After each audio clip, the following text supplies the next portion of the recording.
बिस्मिल्लाहिर्रहमानिर्रहीम। अस्सलामुअलैकुम नाज़रीन करामी, उम्मीद करता हूँ कि आप सब लोग खैर व आफ़ियत से होंगे। नाज़रीन करामी, आज आपको एक अहम ख़बर से आगाह करते चलें कि मुल्क में तूफ़ानी बारिशों का सिलसिला जारी है। महकमा मौसमियात ने नई अपडेट जारी कर दी है कि कौन से इलाकों पर असरानंदाज होगा और कौन से इलाकों में मौसम साफ़ रहेगा।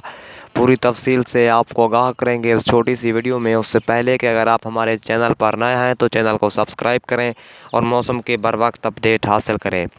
तो नाज़रीन करामी, आपको बताते चलें कि महकमा मौसमियात का कहना है कि पंजाब के मगरबी इलाकों में आज रात गए बहुत तेज़ बारिश होगी। डेरा गाजी खान, फैसलाबाद, विहाड़ी, मुल्तान, सक्खर, भावलनगर, भावलपुर में आज हल्की बारिश और तेज़ आंधी की तवक्को है। गिलगित बाल्टिस्तान और खैबर पख्तूनख्वा में भी आज तेज़ आंधी के साथ ही आलाबारी के इम्कानात हैं।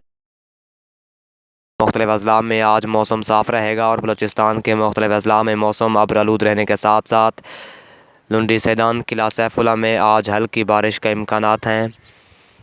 याद रहे कि 23 मार्च के बाद एक नया सिलसिला पाकिस्तान पर रूनुमा होगा जो पूरे